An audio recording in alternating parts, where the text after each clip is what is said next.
I'm very optimistic about the future of journalism. I do think, with regards to local journalism, I think we need government subsidies. I think it's the thing we don't talk about enough. We talk about the decline of the national newspapers. Local politicians in this country are getting away with murder, because there's not local reporting like you guys do, as there used to be, say, 20, 30 years ago. There's not court reporting, there's not scrutiny of planning applications of local politicians. And so local politics is actually dying. There's a real apathy with regards to local government in a way that is actually quite easy to solve, like subsidise local papers. So I would like to see a subsidy of local papers, a bit like what they have in Norway. Wouldn't cost too much, and I think the upsides of that would be massive. I feel like actually executives of the media, when they say, sorry, we've got to reduce headcount, go down, like you see with regards to Trinity Reach and The Mirror and all those publications, I think that is the stupidest thing you could do, actually. The idea that we're going to go offline and we're going to constantly reduce headcount and we're going to go for clickbait, you're killing your brand, you're killing your readership, you don't have a future.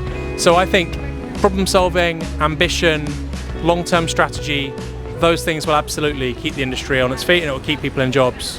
I promise that you weren't canvassing, you just happened to pass by and... I saw him down there, I was like, I need to say thank you. In the past few years, we've seen lots of journalists getting made redundant, some independent media organisations closing down, like Galdem, and people being made redundant from Open Democracy. Obviously, Novara Media is funded by donations. Do you think that's the only viable way that independent media can survive financially? Well, unless you've got a nation state, so Qatar, obviously with Al Jazeera, or unless you've got a billionaire like Jeff Bezos, like the Washington Post, it does seem quite hard. What I would say is I think there's a recalibration going on right now. If you look at print media, it's actually more obvious. Consumption of print media for non-daily newspapers is actually quite healthy. For many publications, it's going up. The Economist, Monocle, they're very healthy. FT Weekend, very healthy. Die Zeit in Germany, very healthy.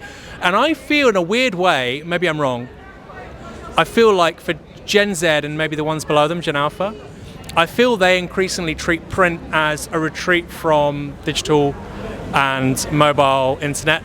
And actually in 5 to 10 years, like the new killer app will be glossy print magazines and like offline cafes.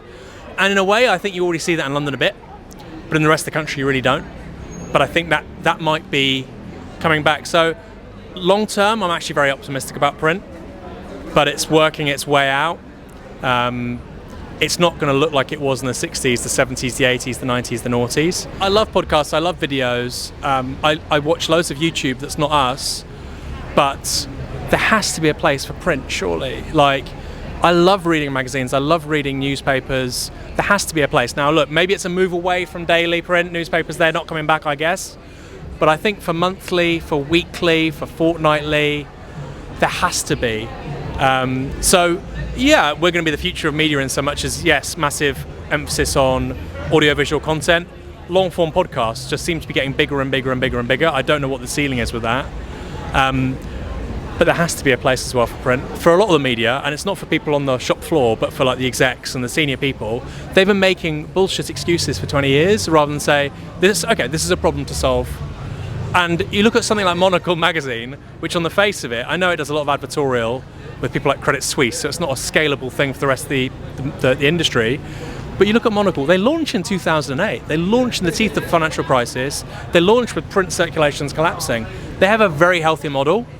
And I think that's because they're run by quite clever people. The whole lifeblood of politics ought to be democratic. Now, I fully understand that in the urgency of an election campaign, you have to have a speeded up procedure. I know that. But it also has to be a procedure that works and does involve local decision making. Do you think the media is holding Labour to account enough? And if not, why not? Well, we had the IFS today, Paul Johnson. He said that the numbers with regards to Labour's manifesto commitments don't add up. I find it a little strange that you have a think tank holding a Labour opposition to greater scrutiny than much of the media. I think we have a strange situation in this country where between the media, between the two-party system, there seems almost this inbuilt tendency to scrutinise one party at a time.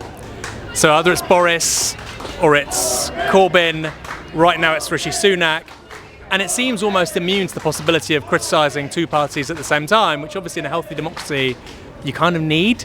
So that's an argument, I think, for PR. but I think it's also an argument for a different kind of media. And what kind of role has the media played in this election that's differed from other elections? That is a great question. I think the big story 10 years ago was new media, right? Everybody was talking about new media, and it hasn't really played a significant role for any of the parties except Farage and Reform.